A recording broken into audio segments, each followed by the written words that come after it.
वित्त मंत्री निर्मला सीतारमण ने पेश किया अंतरिम budget. Focus on capital expenditure. 3 बड़े रेल कॉरिडोर्स बनाने का ऐलान। महिला, युवा, किसान और गरीबों पर होगा सरकार का फोकस। सबका साथ, सबका विकास और सबके विश्वास के मंत्र के साथ 1 फरवरी 2024 को सेंट्रल गवर्नमेंट की फाइनेंस मिनिस्टर निर्मला सीतारमण ने इंटरिम बजट पेश किया।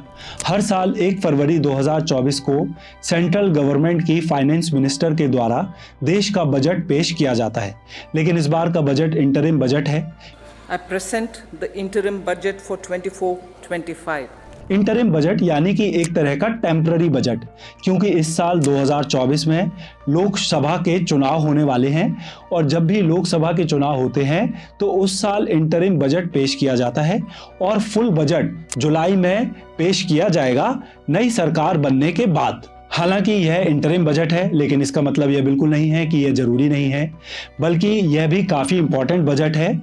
इससे यह पता चलता है कि हमारी सरकार देश पर कैसे पैसों को खर्च करेगी और यह भी पता चलेगा कि हमारी गवर्नमेंट की देश को लेकर क्या स्ट्रैटेजी है और क्या डायरेक्शन है। तो आज की इस वीडियो में मैं आपको 2024-25 के इंटरिम बजट के कुछ मुख्य बिंदुएं बताऊंगा और आपको आसानी से समझाने की कोशिश करूंगा ताकि आपको भी यह बजट समझ आ सके।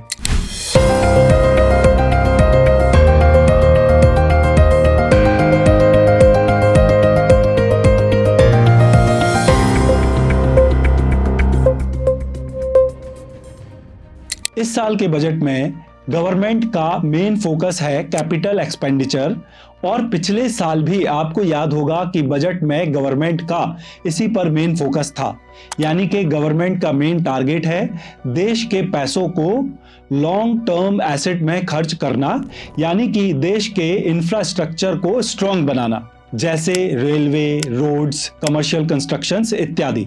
पिछले साल गवर्नमेंट ने कैपिटल एक्सपेंडिचर को 33% तक बढ़ाकर 10 लाख करोड़ तक कर दिया था और इस साल इसे 11.1% बढ़ाकर 11.11 ट्रिलियन कर दिया है, जो कि देश की कुल जीडीपी का 3.4% है।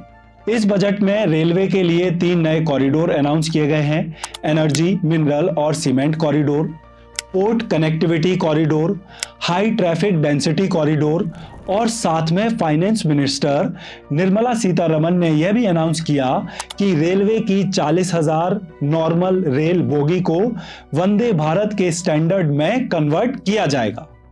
40,000 normal rail bogies will be converted to Vande Bharat standards. Aviation sector की बात करते हुए फाइनेंस मिनिस्टर ने कहा, बीते कुछ सालों में एयरपोर्ट की संख्या डबल यानी कि 149 हो चुकी है। 517 नए रूट 1.3 करोड़ पैसेंजर्स को दूसरी जगह पर ले जा रहे हैं और वहीं हमारे देश के इंडियन कैरियर्स ने 1000 नए एयरक्राफ्ट के ऑर्डर दिए हैं। ग्रीन एनर्जी के लिए भी बजट में कहा गया है कि 2030 तक कोल गैसिफिकेशन एंड लिक्विफिकेशन की कैपेसिटी 100 मैट्रिक टन तक की जाएगी। ट्रांसपोर्ट के लिए कंप्रेस्ड बायोगैस और कंप्रेस्ड नेचुरल गैस की ब्लेंडिंग और डोमेस्टिक यूज के लिए पाइप नेचुरल गैस अनिवार्य की जाएगी। सेंट्रल गवर्नमेंट ने अपने बजट में टूरिज्म सेक्टर पर भी काफी जोर दिया है। सभी स्टेट्स को उनके आइकॉनिक टूरिस्ट सेंटर्स को डेवलप करने के लिए कहा गया है और इसी के साथ में टूरिस्ट सेंटर्स की इंटरनेशनल लेवल की ब्रांडिंग और मार्केटिंग के लिए भी सेंट्रल गवर्नमेंट के द्वारा सभी राज्यों को प्रोत्साहित किया जाएगा। सभी टूरिस्ट सेंटर्स में मिलने वाली फैसिलिटी की क्वालिटीज और सर्विसेज के लिए रेटिंग का अलग से फ्रेमवर्क तैयार किया जाएगा। सभी स्टेट्स को टूरिज्म डेवलपमेंट के लिए long term interest free loan भी दिया जाएगा। तो दोस्तों, यह तो कुछ मुख्य बातें हो गई इंफ्रास्ट्रक्चर से संबंधित, लेकिन अब इस पर भी नजर डालते हैं कि देश के आम लोगों के लिए इस बजट में क्या खास है। जब भी बजट अनाउंस होता है तो सबसे पहले टैक्स की बात की जाती है कि टैक्स में कोई रिलैक्सेशन मिली है या नहीं, या फिर टैक्स बढ़ाया गया है या नहीं। तो मैं आपको बता दूं, इस बार टैक्स से संबंधित बजट में कुछ नहीं था। जिस तरीके से आपके टैक्स पिछले साल चल रहे थे उसी तरीके से इस साल भी चलते रहेंगे।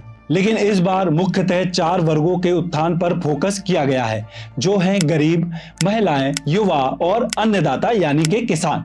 इन 4 मुख्य वर्गों पर फोकस करने की बात करते हुए कहा गया है कि जब हमारे देश के ये 4 वर्ग मजबूत होंगे तो हमारे देश को मजबूती मिलेगी। और यह बात एक हद तक सच भी है।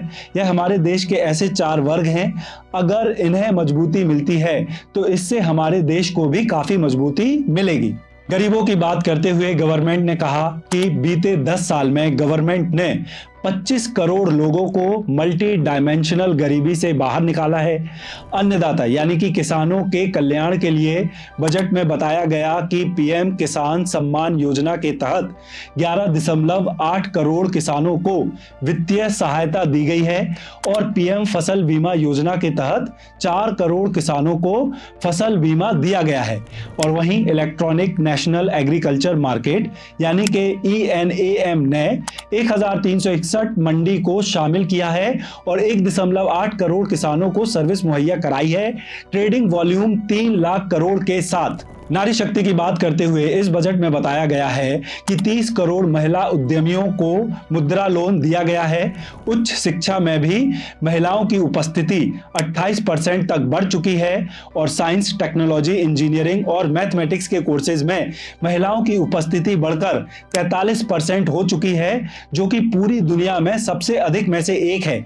और वहीं पीएम आवास योजना के तहत रूरल एरिया में 70% से अधिक घर महिलाओं को ही दिए गए हैं। अगर स्वास्थ्य विभाग के बारे में बात की जाए तो स्वास्थ्य विभाग के लिए इस साल 90,171 करोड़ का बजट आवंटित किया गया है और वहीं शिक्षा के क्षेत्र में भी 1,24,638 करोड़ का बजट आवंटित किया गया है। तो दोस्तों, यह तो मैंने आपको बता दी अभी हाल ही में अनाउंस हुए बजट की कुछ मुख्य बातें।